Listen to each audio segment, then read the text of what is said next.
it possible to see all of Hong Kong in 24 hours? We have one day in this beautiful city, and we are going to do as many of the highlights as possible, so stay tuned to see how much we do and how much everything costs. One of the best things to do in Hong Kong is the Victoria Peak Tram, so that is the first thing we're doing today. A little crowded. Shocker, Hong Kong's crowded.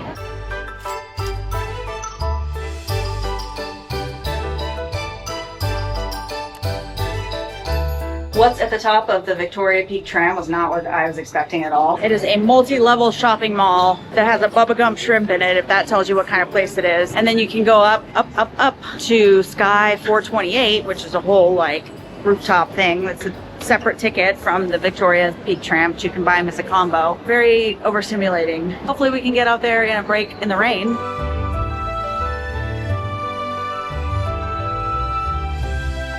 The view does not disappoint. What a city. You can see so much from up here, it's crazy. I definitely recommend buying the ticket to come out here because you really don't get this view from the top of the tram. Beautiful, you get views of the backside of the island too, but the rain is coming back, so we gotta head back inside.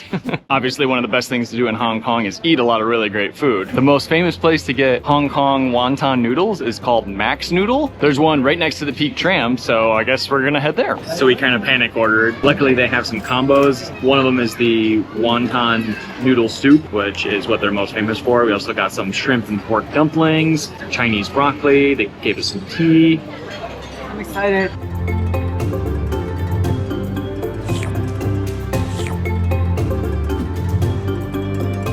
Taking the bus was pretty straightforward with our octopus card, which has been really nice. The public transportation has been really easy and efficient. Highly recommend doing that. It's very nice when it works out well. Our next stop is a little quirky. We are at the Mid-Level Escalators. This is the longest escalator in the world. We like esque things. We figured, how long could it possibly be? About to find out. I guess we're gonna ride the longest escalator in the world.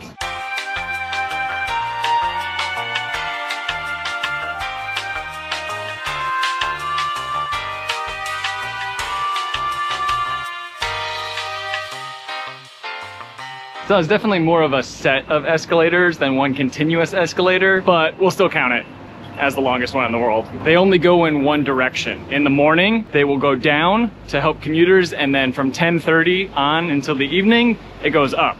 Our next activity is to take the Star Ferry over to the northern island, which is called Kowloon Island. Star Ferry is supposed to be the way to go. And I believe you can use your MTR octopus card for it, so it's considered public transit. It's got really great views.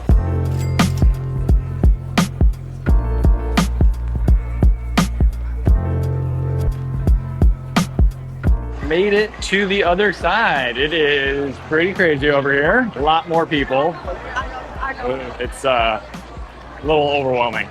There's a couple sites we wanted to see on this side. First is the clock tower. There it is.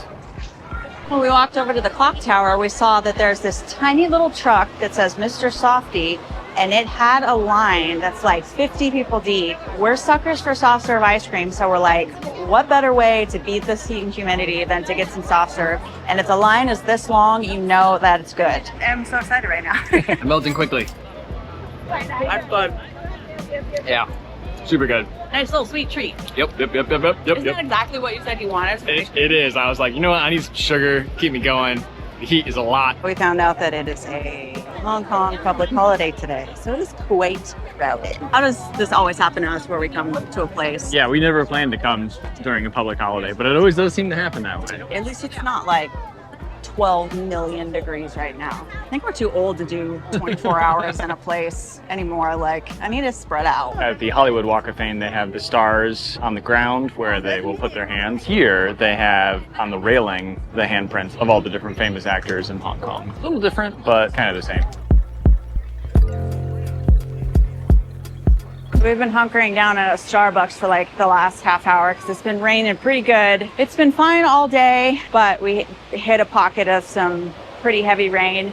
We were gonna go to an outdoor market, but I think we might put the kibosh on that because we have a harbor cruise in just a couple hours, and there's dim sum and the highest rooftop bar in the world. I think we're gonna forego the market so we can do those two things because priorities. It has been an absolute mission to find this dim sum place. I'm getting really annoyed, actually. Couldn't find the train station. And so we took the bus, and then we had to go across the street, which is not straightforward here. We're in this huge train station where the restaurant is. Couldn't find where the location was, and I think we've actually found it. Thank goodness. Hopefully we can get some food in our bellies and be less cranky. So the restaurant is called Ho Wan, and it actually has a Michelin star, even though this is a chain, which is kind of interesting. I don't think I've ever been to a place with a Michelin star before, so I'm happy to be here now. And it's cheap. That's the crazy thing, is that you're never going to eat at a Michelin star restaurant and have it be like $5 for a dish. You have to order tea here, but tea is very, very cheap, and they have a bunch of different selections. I ordered rose lychee or lychee, depending on how you like to pronounce it. Lychee is like my favorite thing ever, but it's really hard to find in the States. So this place is known for its dim sum, and we ordered one of the items on the menu that had a thumbs up next to it, so I assume that means that it's good and recommended. This is like a barbecue pork bun. Give it a try. That was really good. Wow. I've had a couple of these since we've been over here, and this is definitely the best. Dim sum. I think you mean dim yum.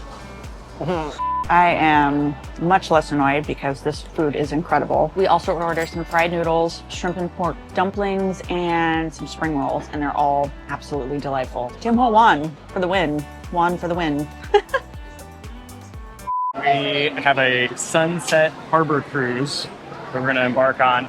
That's supposed to be one of the best things to do. It's about a half hour before sunset right now, so we should see the skyline really well when it's dark out. Again, it's crazy here. Second to last thing we're gonna do today. We've really crammed a lot into one day. It's been aggressive, I'm not gonna lie. Yeah. If you have more time to spend in Hong Kong, I would recommend that. I don't know if I'd recommend doing everything that we've done in one day. Or if you're younger than we are.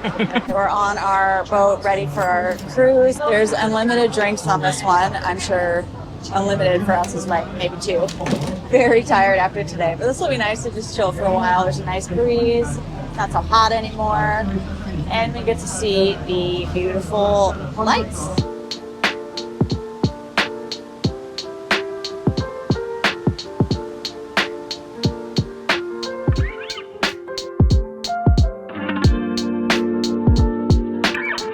Was it worth it?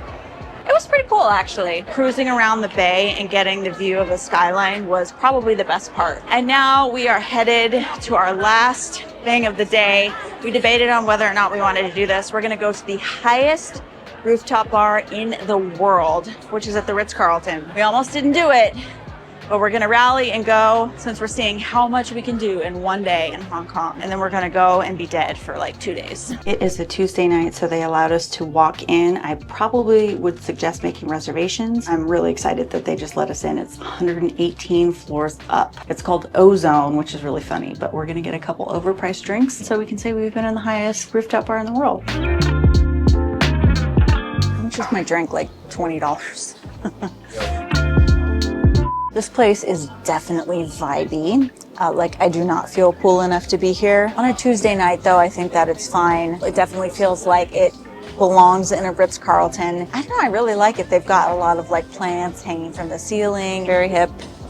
Do people still say hip? It's very vibey. I ordered their special. So Cirque du Soleil is in town, and they had a special Mystic Martini, which is basically like an espresso martini, but it comes with some really cool artwork on top, and I still have not taken a sip of it. So nice that I don't want to mess it up. We like est things, so to be on the highest rooftop bar in the world is another thing we can check out. They do have some bar food, and we ordered some Wagyu sliders. They do have an outdoor section, but it's closed right now because the weather is not very good. But I did take a peek outside and I had a look over the edge, and we are really, really high. We are up here. 118 floors up here to be exact. But yeah, that was a little surprising, actually. I knew that it was the highest bar in the world, but looking over the edge, it's really, really high.